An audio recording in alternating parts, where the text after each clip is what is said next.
Avant d'intégrer le CNAM, j'ai eu un bac+4 en institut universitaire professionnalisé en aménagement et développement territorial à l'université de Paris 13. Je me suis spécialisée dans les politiques de lutte contre la pauvreté. Après cette formation, je suis entrée sur le marché du travail dans le secteur associatif, puis j'ai travaillé pour un bailleur privé et enfin j'ai passé un concours d'administration pénitentiaire. Cela faisait 13 ans que je travaillais et j'avais envie de me réorienter dans les ressources humaines. J'ai saisi une opportunité au sein de l'administration pénitentiaire et très rapidement, j'ai voulu élargir mes compétences et saisir les mécanismes de l'élaboration de la politique publique.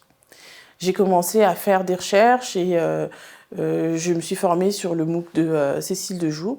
Et après l'avoir validé, je me suis dit que j'étais prête à reprendre les cours.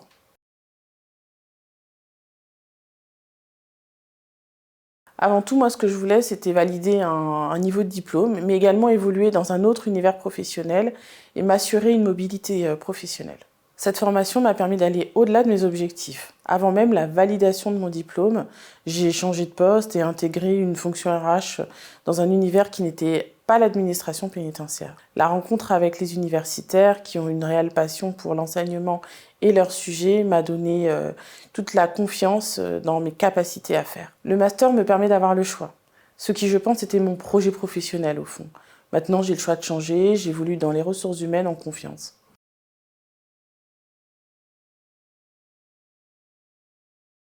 J'ai eu l'opportunité d'occuper dès avant la fin de la formation un premier poste.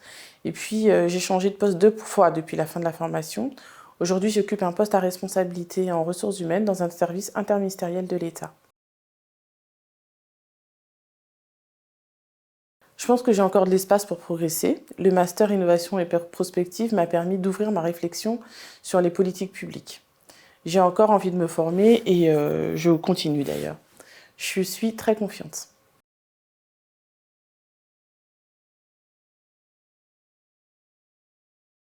J'ai suivi le master prospective et innovation en management public. Parmi les cours que j'ai suivis, il y avait de la gestion de l'innovation publique, les grands enjeux, les outils et dispositifs de l'innovation publique ou encore le design de services et l'innovation publique. Pour moi, l'ensemble de ces cours m'a permis de me forger une culture de l'innovation et de la déclinaison dans les champs des politiques publiques, en pensant à l'élaboration de la politique publique et la décision politique du point de vue de l'usager. Ce que je voulais avant tout, c'était découvrir et apprendre de nouvelles choses, m'ouvrir à de nouvelles disciplines. J'ai complètement rempli cet objectif.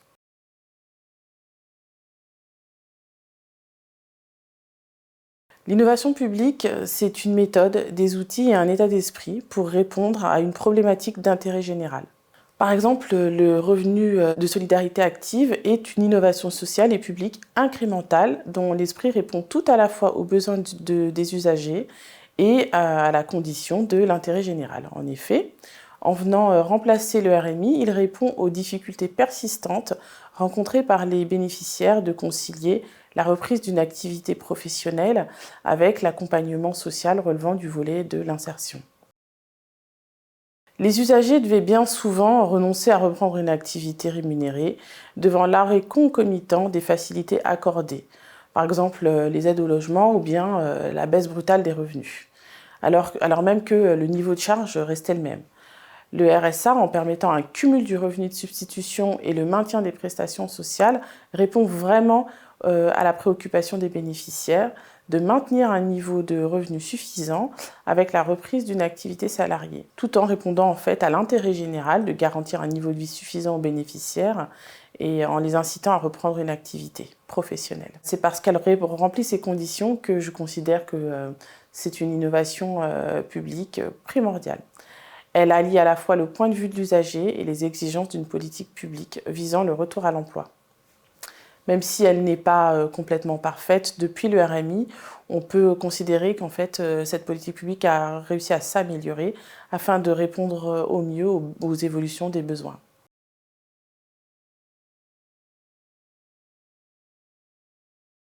Ce master pluridisciplinaire est une réelle opportunité de compréhension du monde qui nous entoure.